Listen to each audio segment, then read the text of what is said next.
Hari Om. In discussing about Dhyanam, Dhyana Swarupam, we have various kinds of perceptions that I have to feel something unique, something spectacular. When something spectacular touches me, I feel something. That is when I feel that I'm progressing in this path. I see some visions. I hear some special sounds. It has got some amazing, wonderful feeling. Something very unusual.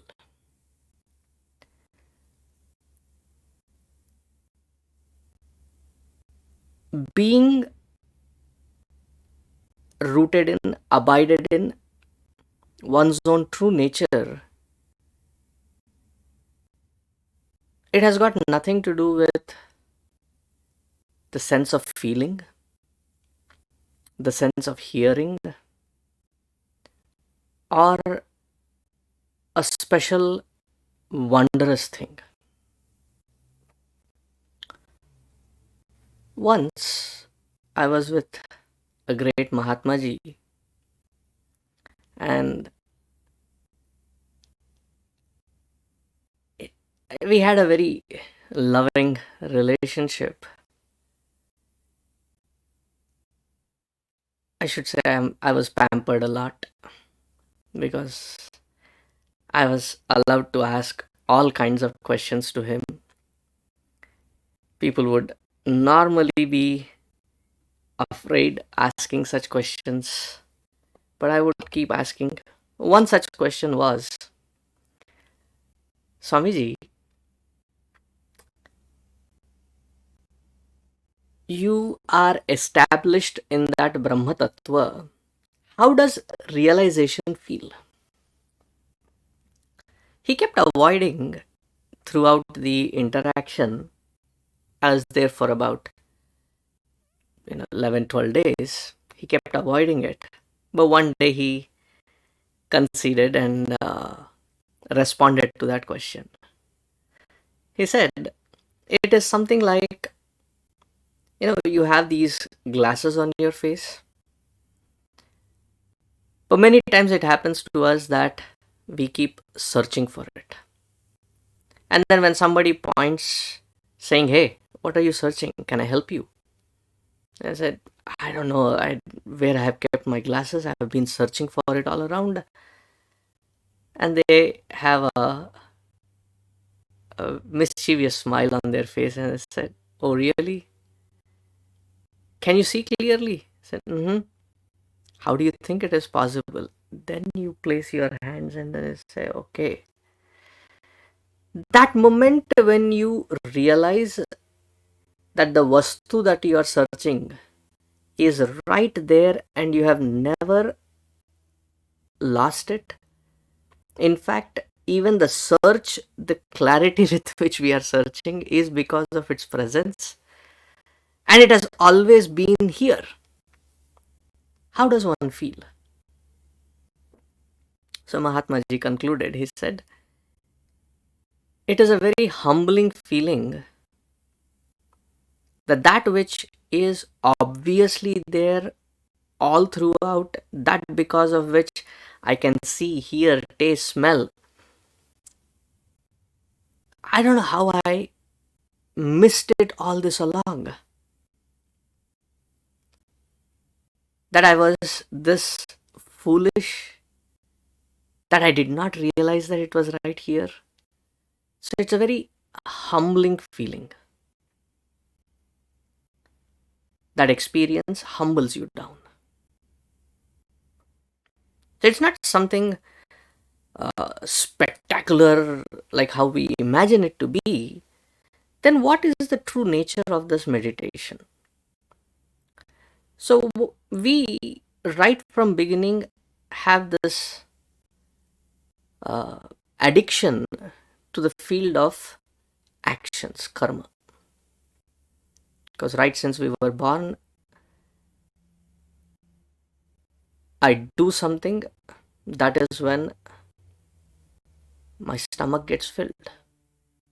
And as a child, probably I cry out loud. Mother, wherever she is, would run and feed me. And therefore, probably when we don't get what we want, we usually have the reaction of crying out loud. If not tears, at least inside, we go through that experience. So we are addicted to that field of karma in anticipation of sukha, shanti, and abhayatva. So the next topic that is taken is, we feel that karma, a certain kind of karma, doing it over a period of time, realization happens. So we have to understand what is karma and why meditation cannot be that karma. So Puja Guruji in his Dhyana Swarupam says it beautifully. He says, Karmotpannam phalam drishtam nashwaram bhinnamatmanah nityopalabdhasvatmahi swarupam dhyatureva saha. Karma utpannam phalam drishtam nashwaram bhinnam atmanah. That which is karma, whatever is the result, phalam, drishtam. Drishtam meaning it is something seen, something other than me, my nature. It is seen, I am the seer. I see it, therefore it is other than me. Any kind of phala. So therefore, if meditation were to be a field of action, a certain specific, unique kind of experiments or field of action that is to be performed, which will yield a certain result, that result will be something other than me and therefore not my true nature. Drishtam. Nashwaram. Nashwaram, that which perishes. That it is born, it's sustained for a certain period of time, and it is gone. From born to gone is the field of the result.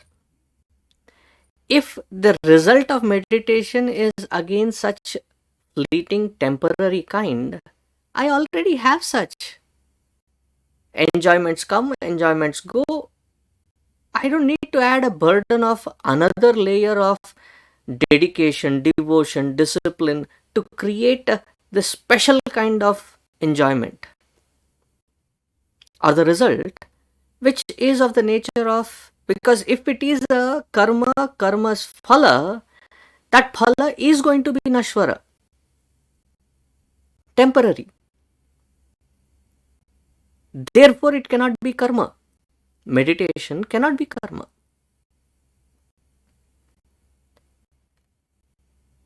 And we are trying to identify our true nature, and any result is going to stand as other than me. I have this. So I is something, what I have is something. They're two different. Wherever there is two, dvayat bhayam bhavati. The fear of losing it. Therefore, I have to secure it. Again, we are back in the same rut. Now, this is the phala. Now, what is the nature of karma itself? Karma is for utpadyam, something that has to be created. that which can be produced.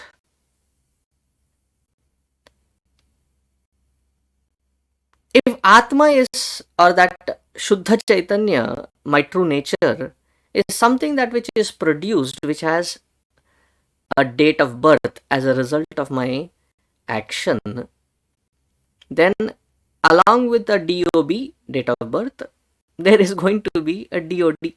I'm going to lose it.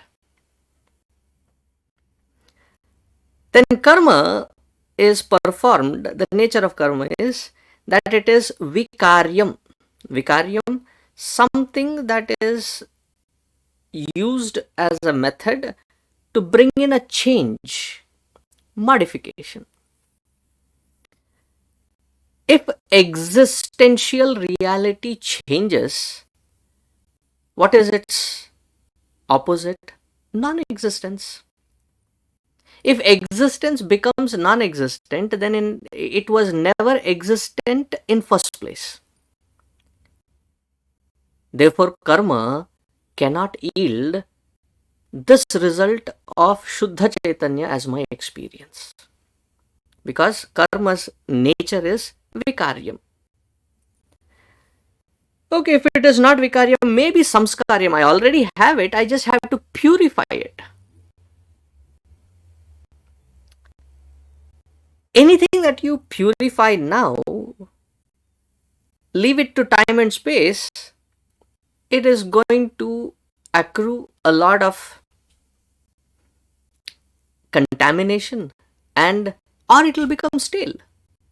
Staleness is its ashuddhatva.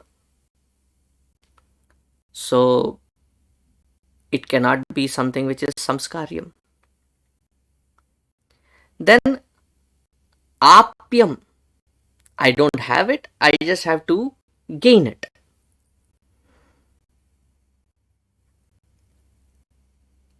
Again, the same logic works. That which is gained can be lost. So it cannot be something which is produced, modified, purified, or reachable or gainable, because that is the nature of karma. And if I believe firmly that I have to do a certain kind of karma for this Atmajnana, then it has to be either utpadyam or vikaryam or samskaryam or apyam. And each one of them has a flaw of losing it out. Therefore, one has to clearly understand that that which is being indicated as the state of being in meditation, what is it pointing at? That it is nitya upalabdha vastu. It is always there because it is of the nature of existential reality. It is not something that is producible, anutpadyam. Therefore, even Gurudev's first name we start with Ajaya Namaha. That which is unborn. Birth is only for this body, mind and intellect. But that which is enlivening it is always existing. Then, avikaryam. It is non-changeable, therefore there is no death. Again, the continuation, because it is birthless, therefore there is no death to it. When was God created? Who created God? He is existential principle. Nobody creates God.